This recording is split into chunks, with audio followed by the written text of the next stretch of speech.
அப்பா! இந்த வெயிலு காலையிலேயே பொல பொலன்னு பொழக்குது. 150 எடுத்துன்னு போனா காலியாகி ரூ. 20 கடன்காரன்கிட்ட கடன் வச்சுட்டு வந்துட்டேன். இத புடிக்கிறியா? சரி இந்தா புடி. நான் காலையிலேயே புலம்ப ஆரம்பிச்சிட்டீங்களா? சரி, சீனியர் சிட்டிசனுக்கு ட்ரெயின் டிக்கெட் புக் பண்ற டீடைல்ஸ் பத்தி கேட்க சொன்னேன். கேட்டுட்டு வந்தீங்களா? நிக்க வச்சு கேட்கறதே வேலையா போயிடுச்சு. கொஞ்சம் உட்காந்துறேன். சரி, உக்காந்துட்டீங்களா? இப்பனா நான் கேட்ட கேள்விக்கு பதில் சொல்றீங்களா நீங்க? 2020ல கொரோனா பொருள நிறுத்துனாங்க தெரியுமா? அத இதுவரைக்குமே ஓப்பன் பண்ணவே இல்ல. ஆனா இப்ப ரயில்வே துறையில நிறைய லாபம் வந்திருக்கலாம் சொல்லியிருக்காங்க.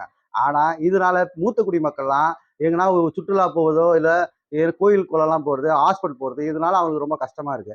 ஆனா இந்த சீனியர் சிட்டிசனுக்கு கடைசியா ஒரு சுற்றுலா போறதுக்கு ஏதோ ஒரு விஷயத்துக்கு இந்த ட்ரெயின பயன்படுத்துறான்னு பார்த்தீங்கன்னா, அவங்களுக்கான ஒரு டிஸ்கவுண்ட் கிடையாது.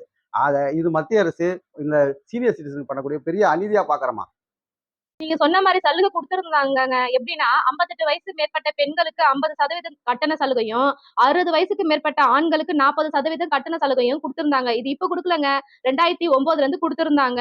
அதுவும் இது மூலியமா 12 கோடி மூத்த மக்கள், குடிமக்கள் வந்து இது மூலமா பயன்பெற்றிருந்தாங்க. இவங்க பெரும்பாலும் எதுக்காக இந்த கட்டண சலுகை யூஸ் பண்ணாங்க தெரியுமா? ஆன்மீக சுற்றுலாக்கு போறதுக்கும், மருத்துவ சிகிச்சைக்காகவும் தான் இந்த பயணத்தை மேற்கொண்டாங்க. அவங்களுக்கு குடுக்குறதுல ஒண்ணும் இது வந்து பெரிய சுமையா ஒண்ணும் இருக்காதுல்லங்க. திரும்பவும் இந்த திட்டத்த கொண்டு வந்து குடுக்கலாம்லங்க. வந்து சுமையா சொல்றாங்க. ஆண்டுதோறும் 1667 கோடி வந்து மத்திய அரசு இந்த சீனியர் சிட்டிசனுக்காக செலவிடுறத அவங்க கணக்கு பண்ணியிருக்காங்க. இப்போ 5 ஆண்டுகளா அத வந்து நிறுத்தி இருக்கிறதுனால, அவங்களுக்கு ஒரு லாபம் கிடைச்சிருக்குன்ற மாரி ஒரு இத சொல்றாங்க. ஆனா, இவங்க வாராக்கடன் மூலியமாக ஒட்டுமொத்த முதலாளிகளுக்கு 25,00,000 கோடி வரைக்கும் வந்து தள்ளுபடி பண்றாங்க.